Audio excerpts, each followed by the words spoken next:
But do they own the works of Aardman Studios? That'll work. That'll do. Go with it. Talk about Chicken Run, too.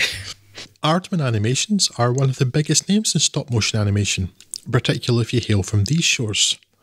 From the Morph shorts that I mentioned earlier, to the mockumentary Creature Comforts, and of course the world-famous duo of Wallace and Gromit. But for the Claymation standard bearers entering into this podcast, we have selected their first feature-length film, 2000's Chicken Run.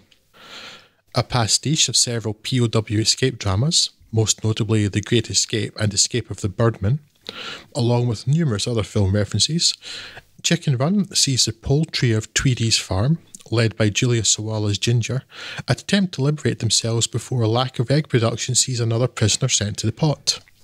The stakes are raised when Miranda Richardson's fearsome Mrs. Tweedy decides to modernise the farm, increasing productivity and changing the output from eggs to chicken pies.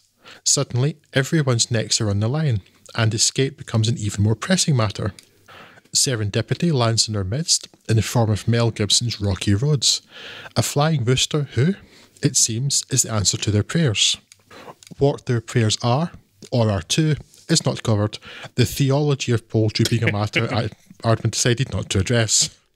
While Rocky recovers from an injury and teaches the chickens how to fly, others try to sabotage the fearsome new pie machine, which is absolutely not a recycled idea from a close shave, you hear? In order to buy them more time. Rocky may not be all he seems, however, and an alternative plan to build a plane, like a powered version of the Colditz Cock, is put into action. After being so disappointed a couple of years ago by Early Man, and particularly because while watching Early Man I found myself thinking, Aardman really has a distinctive style, and it's this style, and only ever this style. I was a little worried about watching Chicken Run again, fearing I would find the very familiar visuals wearisome. I needn't feared though. While I maintain my criticism of contemporary Aardman for not trying something different, the biggest problem with Early Man was content, not style, and that's not a problem that Chicken Run shares. Indeed, the instantly recognisable look of Aardman characters is even a boon here, highlighting their great knack of creating humour and conveying emotion simply through the movement of those big, shiny eyeballs. If there's a problem with Chicken Run, beyond the problematic presence of Mel Gibson's in anything nowadays, it's that it can skirt the line of being a reference comedy a little too often, which is the sort of thing that can really quickly date a film and make it stale. For the most part though, it stays just on the right side of that, and can certainly be enjoyed without knowledge of the POW films to which it pays homage. And that fairly well-worn POW story is given new life simply due to being played out by your dinner. And, well, it's got a good few chicken-based jokes in the mix too.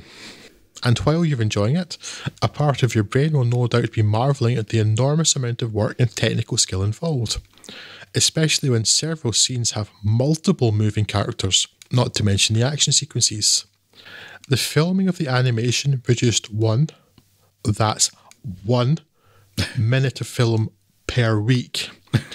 Stop motion animation production is not for those in a hurry. Yes, I'm actually not sure I've seen Chicken Run before watching this for the podcast. If I have done, it was so long ago I've completely forgotten everything about it, and I don't think I have, because I think a lot of this is actually pretty memorable. It's really good. I was actually a little bit surprised because this mainly made the list, if we're honest, because, well, when we're talking about it, was because we wanted to put Aardman in here, and, well, perhaps the feature-length Wallace and Gromit one wasn't the strongest of those lot.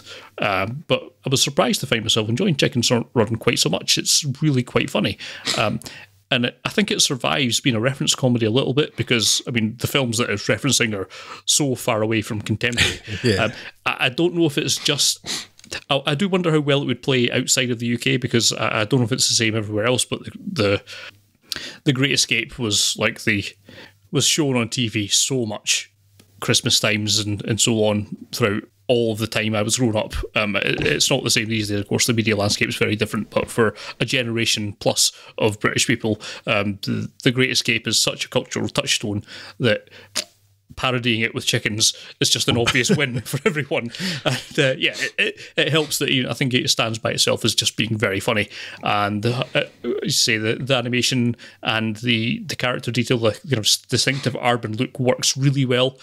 Surprisingly enough for chickens, there's I don't know if it's just like maybe it's the most anime of the stop motion. It's just something with those kind of big eyes and the expressions that they can get from those that kind of make it the kind of heightened expressions they get that kind of suits really well this kind of stuff that they do and the material that they do, and it all kind of works together very well. And I enjoy Chicken Run an awful lot. It's really quite funny, and as you say, lots of great chicken gags. So yes, actually a joy to watch and something that I hope I will come back to in future. I'm, as I say, for pretty much the first run through this for me, I enjoyed it a great deal, and I'm sure there's a hell of a lot of detail that I'll be able to pick up on and sort of hidden jokes in the background that I probably didn't pick up on the first round through. So I'll be happy to come back to this again in a few months maybe.